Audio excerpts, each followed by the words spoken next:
My friends kept telling me she was wonderful, but I could hear the word they were not saying.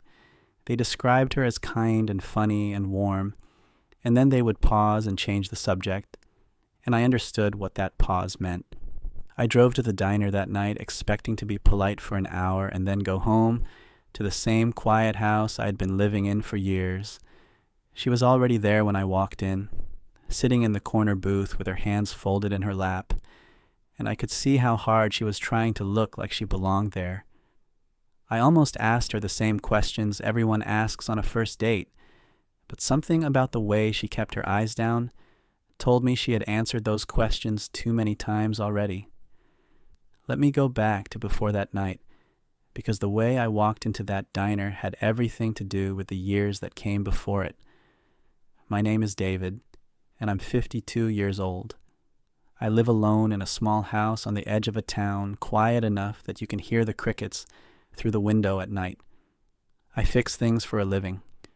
Old houses and broken furniture and machines that most people would throw away without a second thought. My father did the same work before me, and somewhere along the way his hands became my hands, and his patience became the only kind I know how to hold. I wasn't always alone. My wife's name was Ruth, and she died 7 years ago after a sickness that came on slow and took its time leaving. I don't talk about it much because the words never come out right. Most people don't know what to do with that kind of quiet when it lands on them. What I can tell you is that before she got sick, the house felt full, in a way I didn't appreciate until it stopped, because she would hum while she cooked, and the sound carried through every room like the house itself was breathing. After she was gone, I kept the routine because it was the only thing that still made sense. I woke up at the same time, worked the same hours, and ate the same meals at the same table. Sunday mornings were the hardest. That was when Ruth would make pancakes and leave flour on the counter and sing along to the radio in a voice that couldn't hold a tune. I stopped making pancakes after she died, not because I couldn't, but because the kitchen didn't feel right with only one person in it. The silence that used to feel peaceful started to feel like something else, something heavier that settled into the walls and never left. I didn't break down or fall apart in the way you see in movies. I just got quieter, and the quiet became the shape of my days. I have 3 friends, older guys I've known for 30 years, and we meet on Thursdays at the hardware store to drink bad coffee and talk about nothing that matters. Frank runs the store, and Lou used to work construction before his knees gave out, and Wayne drives a delivery truck and has opinions about everything. It has always been enough, just the 4 of us sitting on overturned buckets in the back aisle, solving the problems of a world that never asked us for solutions. But for the past year, they had been working on me about getting back out there. They kept saying I was too young to spend the rest of my life alone, and I kept telling them I wasn't spending it alone. I was spending it with the memory of Ruth, which I knew was not the same as not being lonely even when I said it. Then about 2 weeks before the diner, one of them called me on a Tuesday night, which was unusual because he never calls anyone on a Tuesday. He said he had someone I needed to meet, a woman named Charlotte, and he said she was the kindest person he had ever known. He kept layering on the compliments, and I could hear him building towards something he didn't want to say. I waited, because he is not a man who handles silence well, and I knew if I just stayed quiet, the real reason would come out eventually. He said she was a big girl, and he said it the way you'd describe someone with freckles or glasses, like it was just a fact that didn't change anything else.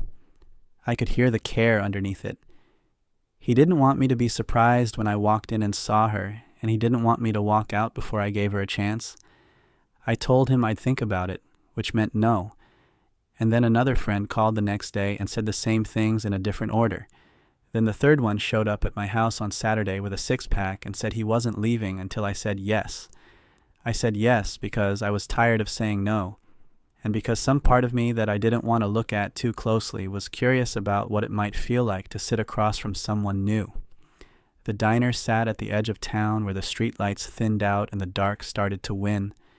It had a neon sign that buzzed in a color between red and pink, and the windows fogged up in cold weather so you couldn't see in until you opened the door. I had eaten there 100 times over the years, always at the counter, always alone, always with a newspaper I didn't really read. I got there 10 minutes early, because that's what my father taught me, that you show up early for the things that matter even when you're not sure they matter yet.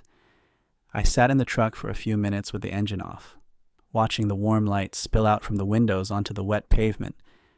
The whole place looked like something from a memory I couldn't place. It was the kind of scene that feels familiar before you've lived it. When I walked in, the warmth hit me first, then the smell of coffee and grease and something sweet baking in the back. There were maybe 8 other people scattered across the booths and stools, all of them wrapped up in their own evenings. The waitress nodded at me from behind the counter, and I nodded back, and then I looked toward the corner booth where my friends had told me she'd be.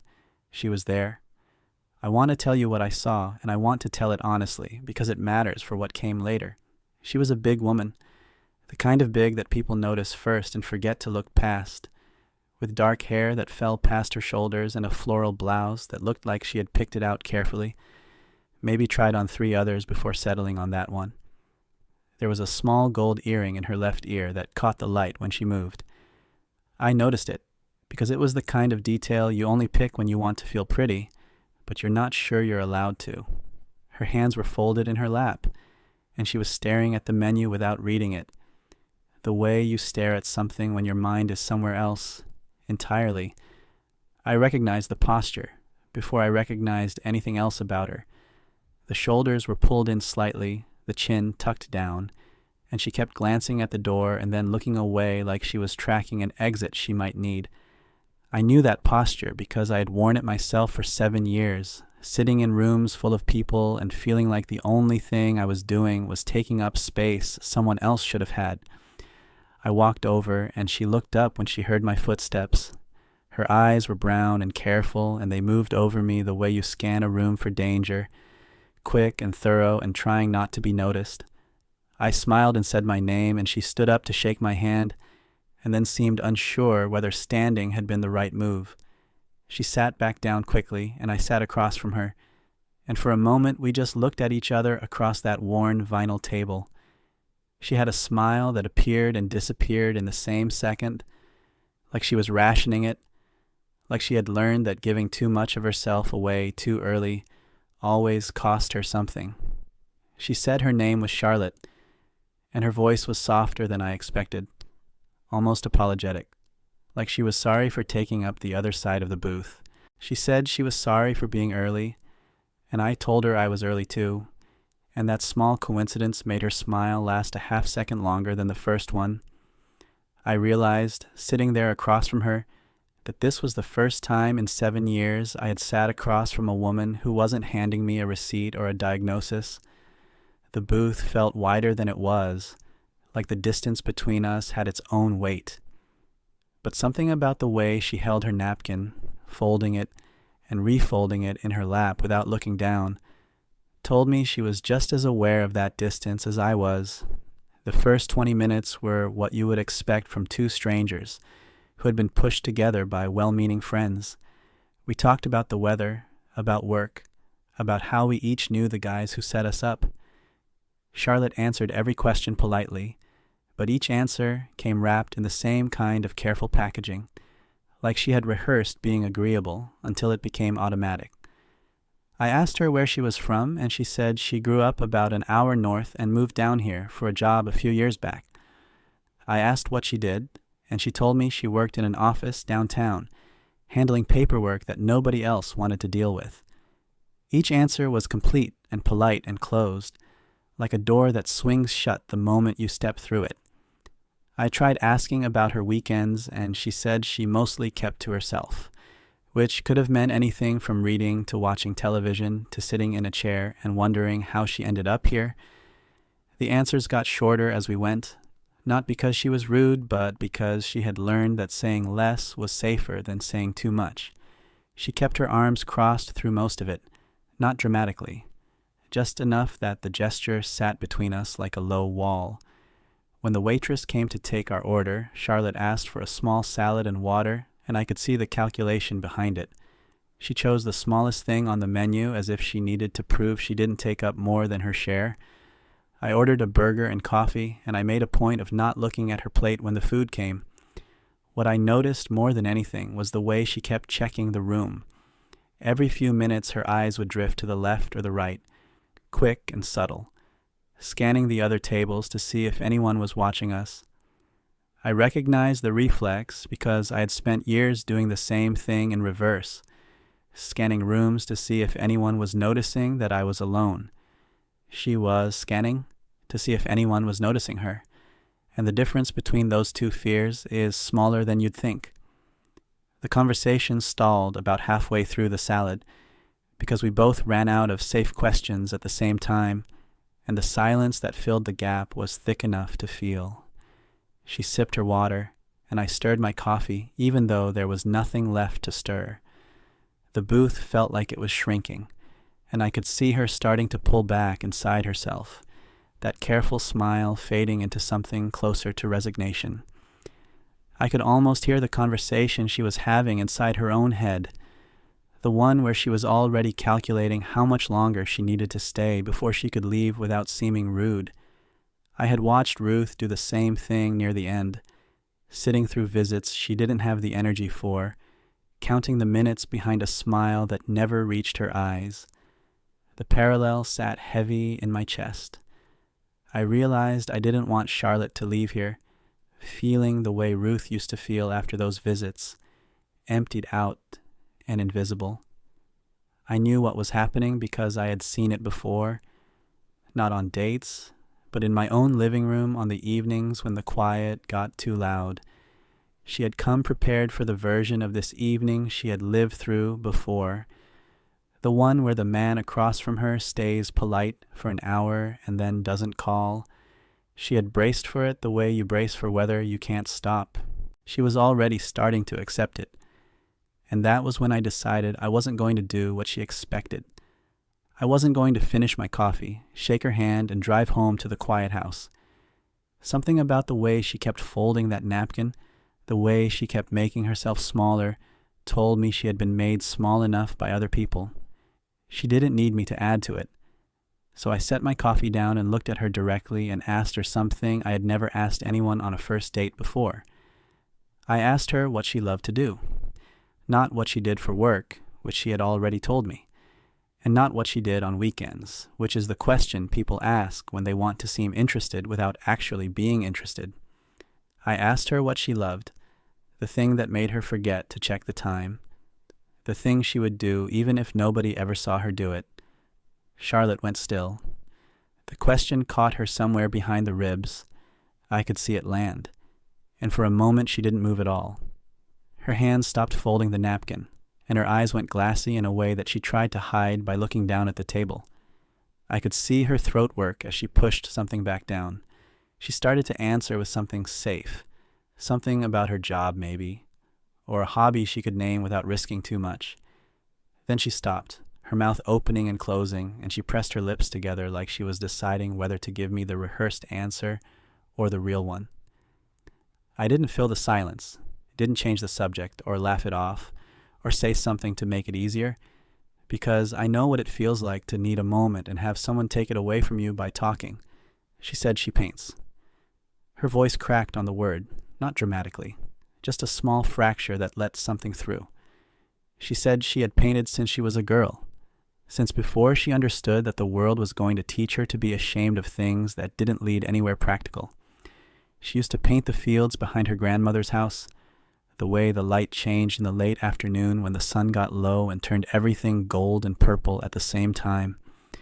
Her grandmother would sit on the porch and watch her paint, and never say a word about whether it was good or bad. Just sit there and smile like she understood that the painting was a conversation Charlotte was having with the world. She said she could never quite get the color right, that it always came out slightly wrong on the paper, but that she kept chasing it anyway, because the chasing was the part she loved.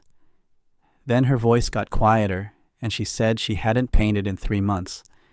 She said the last person she showed a painting to, a man she had been seeing briefly, had looked at it and called it a cute hobby, and the word cute had landed on her like a door closing.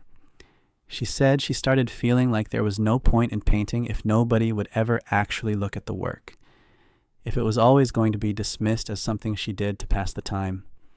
Her eyes were wet now, and she wiped them quickly with the back of her hand, and she apologized for getting emotional.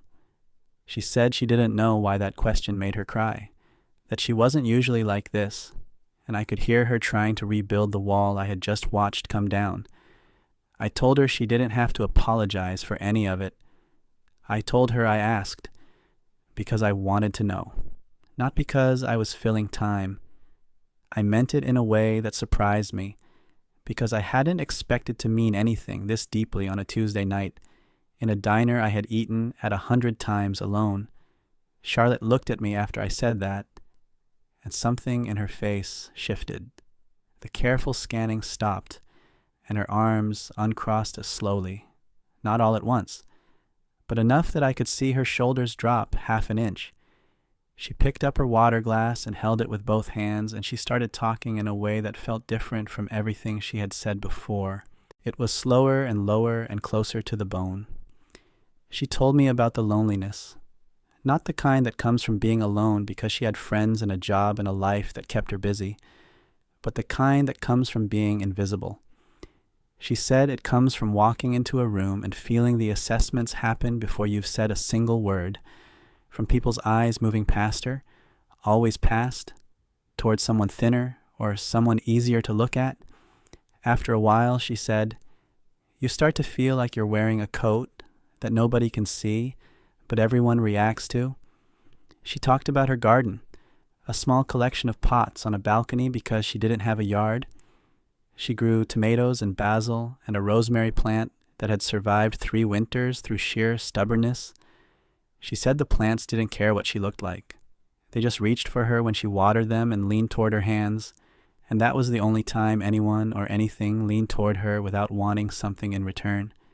She said she talked to them sometimes, not in a crazy way, just the way you talk to something alive that doesn't judge you back. The tomato plant had actually produced more fruit the year she started talking to it, which she knew was probably the fertilizer but preferred to believe was the conversation. She told me she bakes bread on Sundays, and she described the feeling of kneading dough on her kitchen counter, the way the flour got under her nails and the kitchen filled with a warmth that felt like company even when she was the only one there. She said her hands knew what to do even when the rest of her life felt uncertain, and that the bread always came out right. Eating something you made with your own hands tastes different from anything you buy. She said she used to bring extra loaves to the women in her office, but she stopped after one of them asked if she ate all the bread herself. The question had been meant as a joke, but it landed like a slap, and she never brought bread to work again. Then she told me she almost didn't come tonight. She had sat in her car in the parking lot for 15 minutes before she walked in, rehearsing what she would say when I took one look at her and made an excuse to leave early. She had a whole script ready, something about a friend who needed help, something polite enough that neither of us would have to acknowledge what actually happened. She said she had used versions of that script before. The men usually looked relieved when she offered it. The tears came again, and this time she didn't wipe them away as quickly. She let them fall for a second, 2 seconds, and then she caught them with her napkin and took a breath. She looked at me and said, nobody had ever asked her what she loved before. Not a date, not a friend, not her family, not anyone. She said she didn't realize how much she had been carrying that question around, how long she had been waiting for someone to be curious about her instead of careful around her. I didn't say anything for a moment, because I let the weight of what she told me sit between us, and some things need silence around them to be felt properly. The diner hummed and clattered around us, and the neon sign buzzed against the window, and Charlotte sat across from me with her eyes red and her guard down, and her hands finally still in her lap. I realized, sitting there in that booth, that she wasn't the only one who had been carrying something too heavy for too long. The difference was that she had found the courage to set hers down on the table, and I hadn't, not yet, and the next move was mine. I had been listening to Charlotte for a long time, and the more she talked, the more I felt something loosen in my own chest.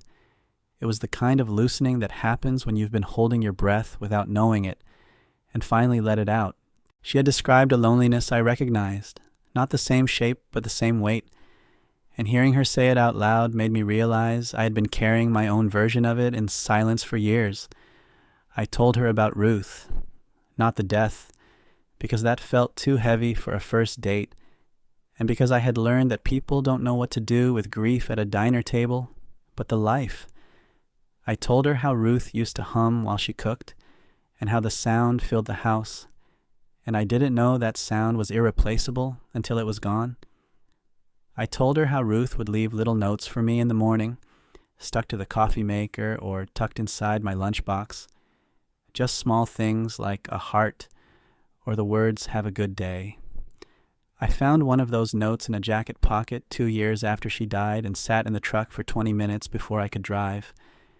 I told her that the silence after Ruth died didn't break me all at once, but settled in slowly, like dust that accumulates on shelves you don't notice until you run your finger across them. Charlotte listened the way I had listened to her, without interrupting, without filling the quiet with reassurances. She just held my gaze and let me talk, and that kind of listening is rarer than people think. I told her about the years since, the routine I built to keep functioning, the same wake-up time and the same work hours and the same meals at the same table. Then I told her about the chair in the living room that used to be Ruth's, how I still hadn't moved it, how it sat empty across from mine every evening like a question I couldn't answer. I said the phone doesn't ring after 8 o'clock, and that I had stopped expecting it to, and that the not expecting had become its own kind of quiet. I described the evenings to her, how I would sit on the porch with a cup of coffee and watch the light leave the sky and feel like the last person in a town that had packed up and moved on without telling me. I admitted that I agreed to this date because my friends wouldn't stop asking, but also because some small part of me was tired of eating dinner alone. I said it plainly, without dressing it up, because Charlotte had given me the truth and I owed her the same. I told her I noticed her the moment I walked in, not her size, which is what she expected me to mention and what she had braced herself to hear about, but her stillness, the way she held herself like she was trying to take up less space than she needed, like she had been taught her whole life that her presence was an imposition. I said I recognized it because I had spent 7 years doing the same thing in my own way, pulling back from people and making myself smaller in rooms, and convincing myself that my absence was less burdensome than my presence. Charlotte reached across the table and touched my hand. It was a small gesture, just her fingertips on my knuckles, but it was the first time either of us had closed the distance that had been sitting between us all night. Her hand was warm and I could feel the calluses on her fingers from the garden she had told me about, and the feel of that touch stayed with me in a way I didn't expect. I told her I fix things for a living, broken tables and old houses and machines that most people give up on. I had spent my whole life learning how to repair what other people discarded. But I said I had never been able to fix the thing inside myself that makes me pull away from the people who are still here, and that I didn't know if I could fix it. I said that sitting here tonight, for the first time, I wanted to try. Something shifted after that. The heaviness didn't disappear, but it lifted enough that we could breathe under it, and the conversation started to move like water, finding its way downhill instead of pooling in one place. We were two people who had nothing left to hide, and that turns out to be a kind of freedom most people never get to feel. Charlotte asked me what I love to do, and the question coming back to me caught me off guard in the same way it had caught her. I thought about it, really thought about it, and I said I love building things with my hands. I told her about a wooden bookshelf I built for Ruth the year we got married, how I measured it to fit the wall beside her bed, and how she filled it with novels she read over and over until the covers fell apart. The bookshelf still stands in my living room, full of her books. And some nights I run my hand across the wood and remember what it felt like to build something for someone who loved it. We found common ground in the way two rivers find the same valley, not by planning it, but by following the shape of the land. She painted the kind of landscapes I would want to build a house, overlooking wide open fields with light coming through the trees, and I worked with wood the way she worked with color, trying to pull something lasting out of materials that don't last on their own. She said she loved old houses, the ones with porches that sag and floors that creak, because they felt like they had stories in the walls. I said I had spent 20 years fixing houses like that, and that the stories were usually just termite damage and bad plumbing, which made her laugh again.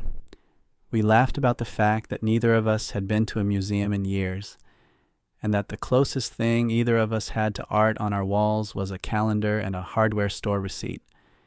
Charlotte told me about a watercolor she had been carrying in her head for months, but hadn't put to paper yet. It was a small farmhouse at golden hour, with a porch and a garden and light coming through the windows like someone was home and waiting. She said she could see it so clearly in her mind that sometimes it felt more real than her apartment, and that she was afraid if she tried to paint it, the real thing would fall short of the one she carried inside her. I said that sounded like the kind of place I would want to live in, and she looked at me quickly when I said it, like she was checking whether I meant it, and I did. The food came and went, and this time Charlotte ate without watching who was looking. I ordered pie for both of us, a slice of apple with vanilla ice cream melting on top, and she laughed when I did, a real laugh that came from somewhere deeper than the rationed smile she had given me at the beginning. She said she hadn't had pie on a date in years, because she was always too busy pretending she didn't want it, and I said that was the saddest thing I had heard all night, and she laughed again. She ate the whole slice, and when the ice cream dripped onto the plate, she caught it with her spoon, and there was something about the way she did it, unself-conscious and unhurried, that told me the wall was gone for good. We lost track of time after that. The diner started emptying out around us, booth by booth, and neither of us noticed until the waitress came by with the check and a look that said we had been the last table standing for a while. The waitress told us they were closing, and we both looked up like we had forgotten there was a world outside that booth. Charlotte checked her phone and saw it was past 10, and her eyes went wide, and then she laughed at herself for losing track of an evening she had spent 3 days dreading. I paid the check before she could reach for her wallet. She started to protest, and I said it wasn't about the money, it was about the principle that the person who did the asking should be the one who pays. She looked at me for a moment after I said that, and I could see something soft cross her face. Not gratitude exactly, but something close to it. It looked like surprise at being treated like it was simple. We walked outside together, and the air was cool enough that I could see our breath. The street was quiet, the kind of quiet that only happens in small towns after 10, when even the traffic lights seem to slow down. The neon sign behind us buzzed and flickered, casting a pinkish glow on the wet pavement. Charlotte shivered, and I took off my jacket and held it out to her. She hesitated for a second, then put it on, and it hung past her hips, and the sleeves went way past her hands. We both looked at how ridiculous it was, and we both smiled. It was the most natural smile she had given me all night. We stood by her car for a long moment. The parking lot was empty except for her small sedan and my truck, and the streetlight above us hummed and swayed in a breeze I couldn't feel. Neither of us wanted to be the first to say goodnight, and the silence between us was different from every other silence we had shared that evening. It wasn't awkward or heavy or full of things unsaid. It was full the way a room is full when someone you trust is sitting in it. Charlotte leaned against the driver's door and looked up at the sky, and I could see the stars through the gap in the clouds. She said she had forgotten there were this many stars outside the city. I said you can see all of them from my porch, and she turned and looked at me when I said that, and the look she gave me was open in a way I hadn't seen from her all night, like a door she had finally stopped guarding. I told her I had a good time, and I meant it in a way that caught me off guard. She said she did too, and her voice was steady now, nothing like the nervous whisper from the beginning of the evening. She held my gaze, and I held hers, and for a few seconds, the parking lot and the cold and the neon buzz all faded into something smaller than the space between two people who had decided to be honest with each other. I asked if I could see her again. I didn't say it smoothly or with any kind of confidence, because I stumbled over the words and started the sentence twice, and finally just said it, like a man who hadn't asked anyone anything like this in 7 years, which is exactly what I was. Charlotte smiled when I stumbled, a real smile that reached her eyes, and she said yes before I finished getting the words out. Her phone was dead, and mine was in the truck. So she wrote her number on a napkin from the diner. She pressed it into my hand, and the napkin was soft and warm from being in her pocket all evening. It felt like something from an older time, a time before phones and apps and the way people treat each other like options on a menu. Neither of us minded the old-fashionedness of it. I watched her drive away, and her taillights disappeared around the corner, and I stood in the parking lot for a full minute after she was gone with the napkin in my hand and the cool air on my face. The night felt different than it had 2 hours ago, not less quiet, because the town was still the town, and the crickets were still the crickets, but less empty in the way that a house feels less empty when you know someone is coming back to it. I folded the napkin carefully and put it in my shirt pocket, the same way I had once carried Ruth's notes in my jacket. I didn't think about the parallel until later, and when I did, it didn't feel like betrayal. It felt like continuation. I thought about the question I asked her, the one that made her cry, and how it opened a door I didn't know was there. I thought about how one sincere question, asked at the right moment by someone who actually wanted to hear the answer, can make a stranger feel like the only person in the room. I thought about Charlotte painting that farmhouse, with the golden light coming through the windows, and I thought about my bookshelf, full of Ruth's books, and I thought about how maybe both of us had been waiting for the same thing without knowing it. We had both been waiting for someone to look at us and see the person underneath the silence, the person underneath the sighs, the person underneath the years of learning to take up less space. I drove home with the window down, and the cold air felt good on my face, and the roads were empty. For the first time in 7 years, the quiet house at the end of the drive didn't scare me, because I knew I would call her tomorrow, and something small and real had started. When I got home, I pinned the napkin to the fridge with a magnet, and it hung there next to an old photo of Ruth, 2 pieces of paper from 2 different chapters of a life I was still learning to live. The house was still quiet, but it didn't feel the same. If this story warmed your heart, leave a comment below and tell me which moment stayed with you the most.